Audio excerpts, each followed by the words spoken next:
And అందరికీ welcome to my channel Chaitu's life style. ఇలా చెప్పి చాలా డేస్ అయింది కదా, బట్ ఇట్స్ ఓకే. ఇప్పటి నుంచి లాంగ్ వీడియోస్ కూడా పోస్ట్ చేద్దాం మన ఛానల్లో, ఓకేనా? అండ్ ఈ రోజు నా టాపిక్ వచ్చేసి బ్రెస్ట్ మిల్క్ సప్లై అనేది మనం ఎలా ఇంక్రీజ్ చేసుకోవచ్చు అనేది నేను ఈ వీడియోలో చెప్పబోతున్నాను. చాలా టిప్స్ ఉన్నాయి.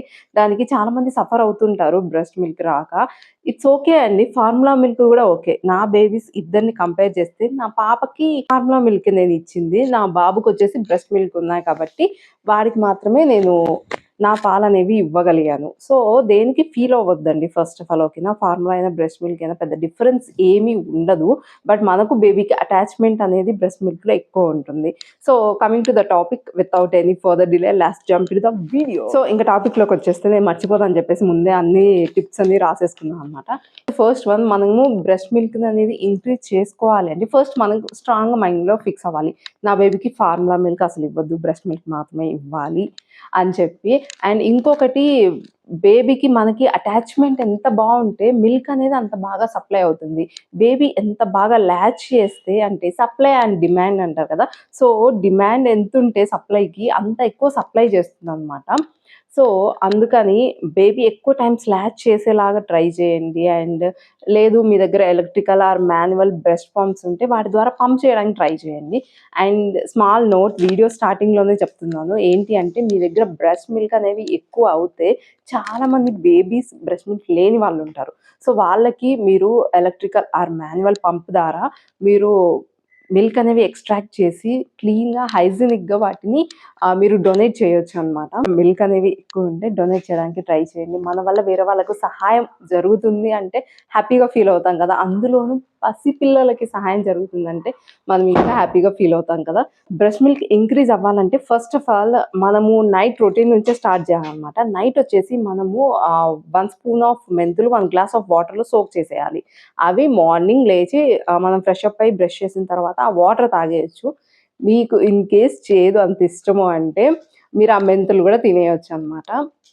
ఇంకా అది తినలేం కదా, సో అందుకే ఆ వాటర్ తాగేయండి, హెల్త్కి చాలా మంచిది.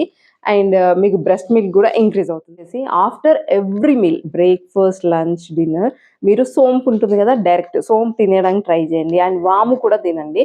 వాము తినడం వల్ల వాతం ఏం చేయదు పిల్లలకు, మీరు ఏం తిన్నా కూడా. అండ్ నెక్స్ట్, సోంపు తినడం వల్ల బ్రెస్ట్ మిల్క్ అనేవి ఇంక్రీజ్ అవుతాయి అన్నమాట. నెక్స్ట్ వన్, జీరా వాటర్ తాగాలి. అంటే just 1 spoon of jeera, normal 1 glass of water వేసి బాయిల్ చేసేసి అది ఆఫ్ అయ్యేంత వరకు ఆ వాటర్ తాగేస్తే మనకి బ్రెస్ట్ మిల్క్ సప్లై అనేది ఇమ్మీడియట్గా జనరేట్ అవుతుంది. లైక్ బ్రెస్ట్ మిల్క్ సప్లై ఎలా జనరేట్ అవుతుందంటే, బాడీలో మన హీట్కి ఆ మిల్క్ సప్లై అనేది ఎక్కువ అవుతుంది. వచ్చేసి ఓట్స్ తినాలి మనం. అది ఏ మీల్లో తింటారో మీ ఇష్టం. Morning breakfast, afternoon lunch, evening snack లాగా, నైట్ డిన్నర్ లాగా తీసుకుంటారో అది మీ ఇష్టం.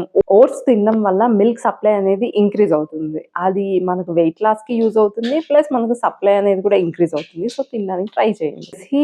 బెల్లం, స్వీట్ పెద్దవాళ్ళు చెప్తారు తీపి తగిలితే పాలు పడతాయి అని చెప్పేసి. లైక్ బెల్లం పొంగలి ఆర్ స్వీట్, కలాకండ్, ఇలాంటి స్వీట్స్ ఎక్కువ తినకండి. బట్ మినిమం తినడానికి ట్రై చేయండి లంచ్ తర్వాత.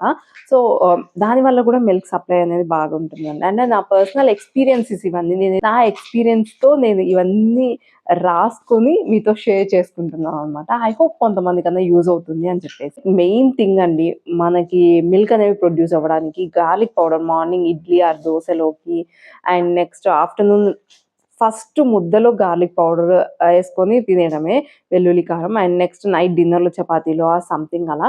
సో గార్లిక్ అనేది చాలా యూజ్ అవుతుంది మనకి బ్రెస్ట్ మిల్క్ సప్లై అనేది ఇంక్రీజ్ అవ్వడానికి. సో గార్లిక్ ఎవ్రీ మీల్లో ఇంక్లూడ్ చేయడానికి ట్రై చేయండి. అండ్ గార్లిక్ని అలా మీరు వెల్లుల్లి కారం కాకుండా అన్నం ఇప్పుడు బాయిల్ అవుతుంటుంది కదా, మనం గంజి వంచేసిన తర్వాత పైన పొట్టు తీసేసి ఆ గార్లిక్ అలా పెట్టేసి కొంచెం అన్నంలో ఉంచేయాలన్నమాట. నెక్స్ట్ మనం రైస్ తినేటప్పుడు దాంట్లో కలిపేసుకొని తినేయడమే. దానివల్ల కూడా మనకు మిల్క్ సప్లై అనేది ఇంక్రీజ్. చిన్న చేపలు, స్మాల్ ఫిషెస్ ఉంటాయి కదా, చిన్న చిన్నవి ఇంతే ఉంటాయి, వాటి నేమ్ ఏంటో నాకు తెలియదు. అవి తినడం వల్ల పాలు బాగా పడతాయండి. సో అవి తినడం ఇష్టం లేదు చిన్నవి, ఎందుకంటే కొంచెం చేదుగా ఉంటాయి అనమాట. చేదుకు కూడా పాలు పడతాయి, అందుకే అవి తినడం వల్ల ఎక్కువ పాలు పడతాయి అంటారు. సో ఆ చిన్నవి తినడం ఇష్టం లేదు అంటే పెద్ద చేపలే ఫ్రై చేసుకొని తినేయాలి. ఫిష్ వల్ల చాలా బెనిఫిట్స్ ఉన్నాయి మన హెల్త్‌కి. మిల్క్ సప్లై కూడా మంచివి. మనకి మిల్క్ అనేది ఇంక్రీజ్ అవ్వడానికి హాస్పిటల్‌లోనే బై డిఫాల్ట్ ఇస్తారనమాట వాళ్ళు. అది మీరు ఎందుకులే అని లైట్ తీసుకోవద్దసలు. మీకు సప్లై మంచిగా ఉంది. పాలు బిడ్డకి సరిపోతున్నాయి అనుకునేంత వరకు morning and night 2 times 1 glass of మిల్క్‌లో 1 స్పూన్ అనేవి మిక్స్ చేసుకొని ఆ పౌడర్ తాగండి. మిల్క్ సప్లై బాగుంటుందనమాట. పాలకూర తినడం వల్ల పాలు బాగా పడతాయి. దాని నేమ్‌లోనే ఉంది కదా! సో, పాలకూర తినడం వల్ల మనకి హెల్త్‌కి బెనిఫిట్స్ ఉన్నాయి. అండ్ నెక్స్ట్ పాలు బాగా పడతాయి. వెజిటబుల్స్‌కొచ్చేస్తే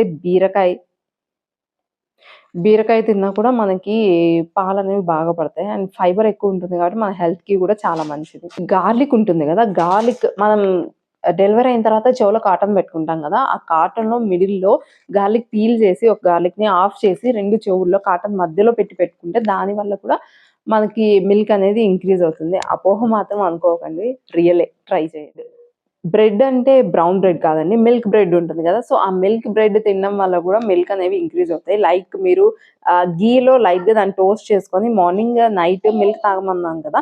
సో, అప్పుడు మీకు ఏదో వన్ టైమ్ మాత్రమే స్లైసెస్ తినేసేయండి. ఎక్కువ తీసుకోవద్దు. బ్రెడ్ మైదా కాబట్టి మనకి కాన్‌స్టిపేషన్ ప్రాబ్లమ్ వస్తుంది. నార్మల్‌గానే ఆ టైంలో కాన్‌స్టిపేషన్ ప్రాబ్లమ్ అనేది ఎక్కువుంటుంది. సో, అందుకని కదా! ఇవన్నీ టిప్స్ అన్నమాట. ఇవి మీరు అన్నీ పాటిస్తే కన్ఫర్మ్‌గా మిల్క్ సప్లై అనేది ఇంక్రీజ్ అవుతుంది. నాది పూచి. ఎందుకంటే నా పర్సనల్ ఎక్స్‌పీరియన్స్ నేను ఫాలో అయిన టిప్స్ అన్నీ ఇవన్నీ పెద్దవాళ్ళు చెప్పినవే. సో, ఫాలో అవ్వండి. మీకు కూడా సప్లై అనేది అందరికి ఈ వీడియో యూజ్ అవుతుంది అనుకుంటున్నాను. మరికొంతమందికి ఈ వీడియో రీచ్ అవ్వాలంటే కన్ఫర్మ్‌గా లైక్ చేయండి. మీ ఫ్రెండ్స్ అండ్ ఫ్యామిలీతో షేర్ చేయండి. అండ్ సబ్స్క్రైబ్ చేయడం అసలు మర్చిపోవద్దు. బాయ్. ఇంకో వీడియోతో మంచి కంటెంట్‌తో మళ్ళీ మీ ముందుకు వచ్చేస్తాను. Keep loving Chaitu.